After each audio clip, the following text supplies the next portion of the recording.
Mirchi morning.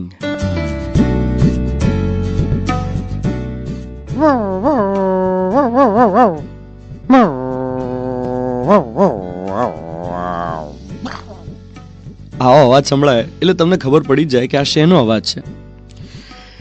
ડોગીના ભસવાનો અવાજ બધે જ સરખો છે. પછી અમેરિકા હોય કે અમદાવાદ, બધી જ જગ્યાએ ડોગી સરખી રીતે જ ભસે. તો પાણી પીવો તો ઋષિકેશમાં પીવો કે કન્યાકુમારીમાં, પાણી તો પાણી જ રહે છે. ના એનો કોઈ રંગ હોય ના સુગંધ હોય. પાણી તમે ગમે ત્યાં પીવો એ શીતળતા જ આપે. ઘૂંટડો પાણી પીવાથી શાંતિ મળે, હાર્ટ એટેક ના આવે. અગ્નિ, ફાયર, એ લાઇટરમાં હોય ને તોય દજાડે, અને હવન કુંડમાં હોય તોય તમે અડો તો દાજી જ જવાય. કુદરતની દરેક વસ્તુ કન્સિસ્ટન્ટ છે. કોયલ એ સરખો જ ટહુકો કરે, પછી એ કેરલામાં હોય કે કરાચીમાં. પણ માણસ, જ્યાં માણસની વાત આવે ને બધું બદલાઈ જાય. માણસ દરેક જગ્યાએ પોતાનો ગુણધર્મ બદલી નાખે છે. એ સહજતા છોડી દે છે.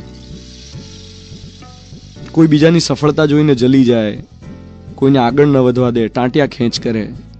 સફળ થયા પછી એ સહજતા છોડી દે. જો કોયલ ટહુકે, ચકલી ચીંચી કરે, ખિસકોલી ઉછળકૂદ કરે, તો દુનિયાની દરેક ચકલી, દરેક કોયલ, દરેક ખિસકોલી આવું જ કરે. પણ આ માણસનો ભરોસો નહીં. એ દરેક વ્યક્તિ સાથે જુદો જુદો હોય, ક્યાંય સરખો નહીં, કન્સિસ્ટન્ટ નહીં. વાઇફ સાથે જુદું બિહેવ કરે ને બોસ સાથે જુદું. બાળકો સાથે જુદો દેખાય અને વોટ્સએપના ગ્રુપમાં સાવ જુદો. અને અરીસામાં તો એને ખબર નથી કેવો દેખાય છે.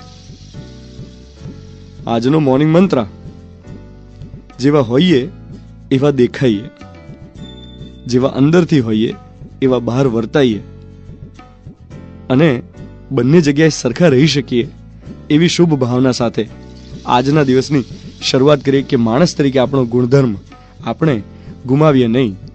હું છું ધ્વનિત, તમારી સાથે. Good morning my dear.